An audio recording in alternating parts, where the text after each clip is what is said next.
प्रयागराज की प्रेम और अंधकार की कहानी। प्रयागराज की ठंडी शाम थी। संगम किनारे हवा में हल्की नमी घुली थी। 18 साल की अनाया इलाहाबाद यूनिवर्सिटी में पहली साल की छात्रा थी। रोज की तरह पुस्तकालय लौट रही थी। उसी रास्ते पर 26 साल का आरव, जो छुट्टियों में आर्मी कैंप से शहर आया था, अपनी बाइक के पास खड़ा मोबाइल देख रहा था।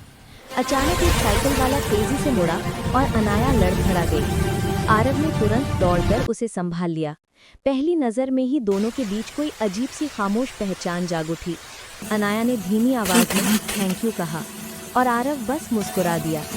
अगले कुछ दिनों में उनकी मुलाकातें बढ़ती गईं। कभी कॉफ़ी हाउस के बाहर, कभी यूनिवर्सिटी रोड पर, कभी संगम की सीढ़ियों पर। बातचीत धीरे धीरे दोस्ती में बदली। दोस्ती ने अपनापन पकड़ा और अपनापन प्यार में बदल गया। आरव हमेशा अपने आर्मी जीवन की मुश्किलें बताता और अनाया उसे हिम्मत देती रहती, लेकिन प्यार के साथ एक परछाई भी थी। अनाया का पुराना पीछा करने वाला राघव, जो उसके इनकार को कभी स्वीकार नहीं कर पाया था। राघव कई दिनों से अनाया पर नज़र रख रहा था और उसकी तस्वीरें चुपके से ले रहा था। अनाया ने ये बात आरव को बताई और आरव के चेहरे पर गुस्सा और चिंता दोनों तैर गए। मैं हूं ना, कुछ नहीं होने दूंगा, आरव ने उसके हाथ पकड़कर कहा। लेकिन राघव ने हद पार कर दी। एक शाम वो अनाया के हॉस्टल के बाहर उससे उलझ गया। उस दिन आरव भी वहीं पहुंच गया और राघव को चेतावनी दे दी कि दूर रहे। उस चेतावनी ने राघव को और भड़का दिया। अगले ही रात अनाया को एक अनजान नंबर से धमकी भरे मैसेज आने लगे। डर के कारण उसने ये बात फिर आरव को बताई। आरव का धैर्य टूट चुका था।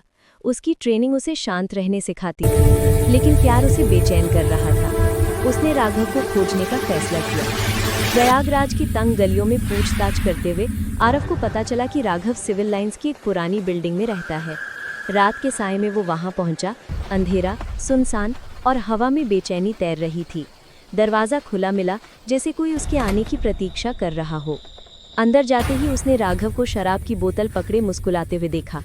आ ही गए हीरो, राघव ने ताना मारा। दोनों के बीच बहस शुरू हुई। तेज आवाज़ें, ताने, गुस्सा और पुरानी जलनें। अचानक राघव ने खुलासा किया कि वो अनाया की तस्वीरें बेचने की योजना बना रहा था। ये सुनते ही आरव का खून खौल उठा। ये सिर्फ पीछा करना नहीं था, ये अनाया की सुरक्षा पर सीधा हमला था। जब राघव ने जेब से चाकू निकाला तो हालात नियंत्रण से बाहर हो गए।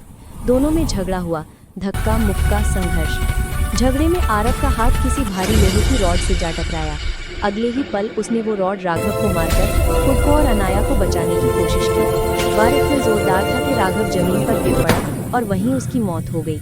कुछ सेकंड तक वहां सिर्फ खामोशी थी, एक बाहरी अपराध से भरी खामोशी। आरव की सांसें तेज थीं, हाथ कांप रहे थे और आंखों में डर और पछतावा एक साथ उभर रहा था। उसे एहसास हुआ कि उसने अपनी जान बचाने के लिए ऐसा किया, लेकिन कानून इसे कैसे देखेगा ये किसी को नहीं पता था। उसी समय पुलिस की गाड़ी की आवाज़ दूर से सुनाई देने लगी। आरव ने खुद को समर्पित कर दिया और पूरी सच्चाई बता दी। अनाया स्टेशन पहुंची तो आरव की ओर बढ़ती हथकड़ियों की झंझनाहट सुनकर रो पड़ी। आरव ने सिर्फ इतना कहा, मैंने बस तुम्हें बचाया, यही मेरी जीत भी है और मेरी हार भी।